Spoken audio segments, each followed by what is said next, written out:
Hey, it's me, Mango, here again with some more card reveals from the mini expansion Verdant Conflict. Question I asked in the earlier video was that if Aya Hirano was coming back to play Haruhi, voice actor, and it's true. So if you're a Haruhi fan, an old Haruhi fan, then you'll be familiar with her voice. Let's move on to the cards though. First we have the Shadowcraft Legendary, the Legendary Skeleton, and yes, that is his name, the Legendary Skeleton. He's a 2-play.1/1 with Bane, and Fanfare, Necromancy 8, evolve this follower. He cannot be targeted by enemy spells and effects, and cannot be evolved using evolution points. When he evolves, he becomes a 5/5.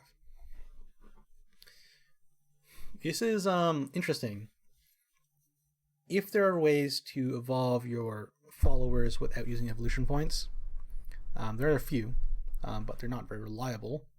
Then you can avoid using the Necromancy 8 and be pretty powerful. Necromancy 8 is a lot, but the effect is very strong.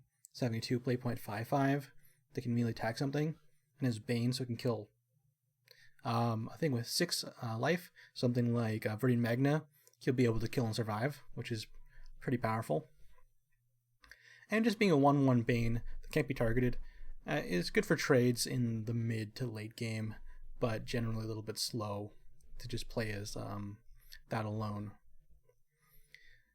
It is pretty easy to get Necromancy 8, but we're currently spending our Necromancy on stuff like Aisha and Sora, so it might be kind of hard to fit this in that deck unless you replace one of those cards. Overall, pretty strong effect. It just needs to be in a deck that can afford spending 8 Necromancy.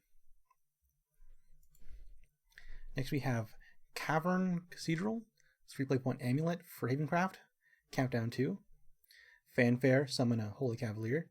If you can evolve and have more evolution points than your opponent, you go for 1 play point.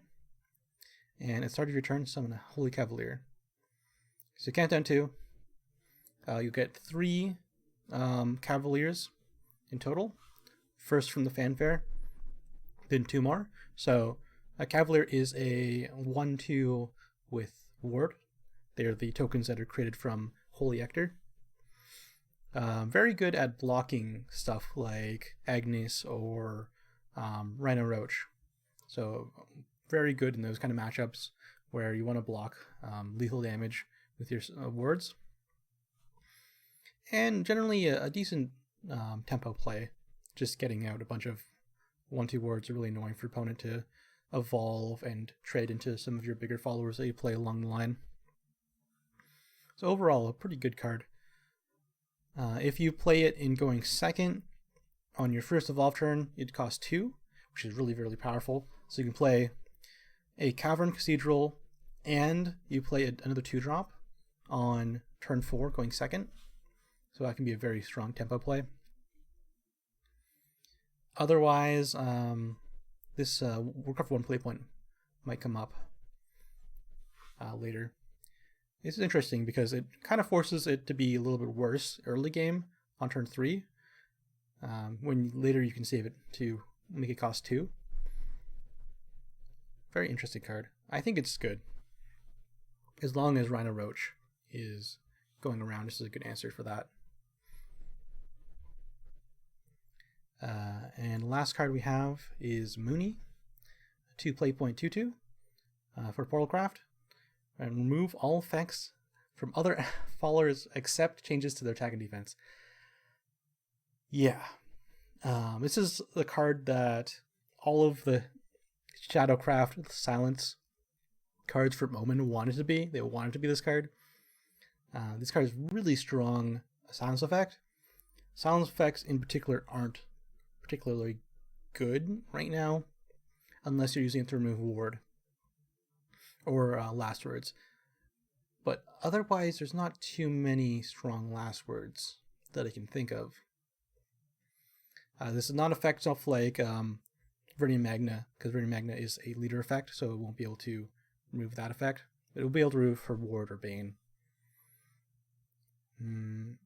Oh, it can silence. Sorry, the dragon last words make a tree, make a great tree. It will silence those. That's the best use, I feel, for a silence effect. And then evolve banish an enemy amulet. That's so strong. I wish this was a Shadowcraft card like expansion ago. That would solve a lot of problems in meta. But yeah, you can like banish enemy amulet. Almost everyone has an amulet to banish because you could banish a great tree, and that could affect their gameplay greatly. Because you're not losing too much on that evolve because you're still getting a 4/4. It doesn't really cost you much. So this can hinder Dragon's game plan severely. If you can banish one of the things that makes a tree, or you can banish a tree, you can sound something. It's yeah, very good against Dragon. Otherwise, it can banish some amulets that Haven's running. Haven's running like Bird Amulets, is running Sneak Attack, it's running the Bell. It's definitely hurts stuff like Elena Haven. You can banish the Elena's Prayer. So, lots of good targets for this. Very strong card overall. Something that is interesting for Portalcraft in particular, because generally Portalcraft 2-drop followers have to be specifically helping their game plan. There's not too many tech slots for Portalcraft, but this is probably strong enough to find a place in there. Yes, very strong card. That's all we have for today. When more appear, I will post more videos. Again, thanks for watching, and I'll see you guys later.